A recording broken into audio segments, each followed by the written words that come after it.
जो भी राहुल गांधी हासिल करते हुए दिख रहे हैं कि भारत के लिए कुछ करने से पहले भारत को जानना जरूरी है। मुझे सबसे प्रभावशाली व्यक्ति इस दुनिया में रखते हैं महात्मा गांधी। सोच के देखिए उनका जीवन। भगवान राम की जिंदगी देखेंगे, वनवास वाली पूरी कहानी, तो वो भी आपको ऐसा नजर आएगा। और महात्मा गांधी के साथ भी देखिए 1915 के आसपास वो व्यक्ति सफल होकर, ब्रिटेन से पढ़ा हुआ है, बैरिस्टर है, साउथ अफ्रीका में एक मूवमेंट किया, वहां सफल हो गए। अब तो पढ़ चुके आधुनिक भारत ना, भारत में आ गए। वहां सफलता का स्वाद भी उनको लगा हुआ है। उनको भरोसा है कि यहाँ कुछ हो जाएगा। उम्र उनकी उस समय 45 साल के आसपास है, यानी व्यक्ति मैच्योर भी है। ऐसा नहीं कि वो बचपना कर रहा है, एक मैच्योर एज में भारत पहुंचे।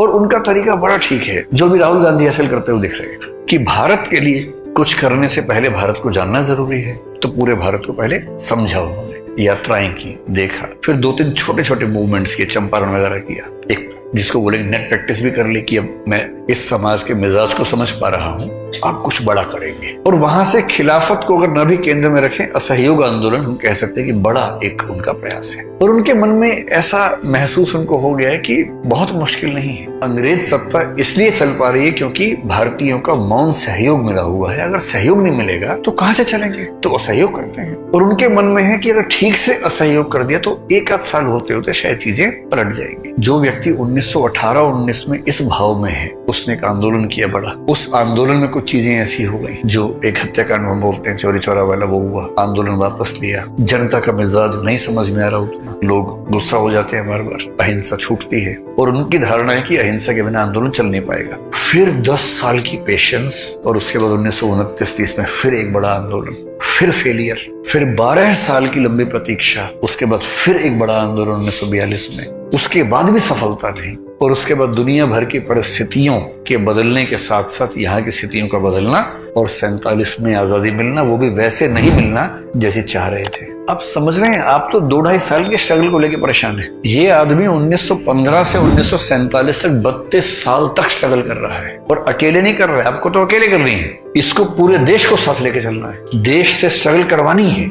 कितनी बार जब हारते होंगे, एक आंदोलन फेल होता होगा, कितनी गालियां पड़ती होंगी, अपने ऊपर सवाल खड़े होते होंगे मन में कि हो पाएगा या नहीं हो पाएगा। हमारा तो एक प्रीलिम्स बिगड़ जाता है, हमें लगता है कि यार पता नहीं होगा कि नहीं होगा। इन्हें तो प्रीलिम्स, मेंस, इंटरव्यू सब बिगड़ता था बार बार। और उसी प्रोसेस में उनके अपने बच्चे उनके कंट्रोल से बाहर निकल गए। उनका एक बेटा हिंदू धर्म छोड़ देता है। इन सारी चीजों को मैनेज करते हुए ये आदमी लगातार एक भरोसा खुद पे बनाए रखते हुए, सब पे बनाए रखते हुए अगर यहाँ तक पहुंचता है। इसलिए महात्मा गांधी में इमोशनल इंटेलिजेंस तो कमाल की थी ही।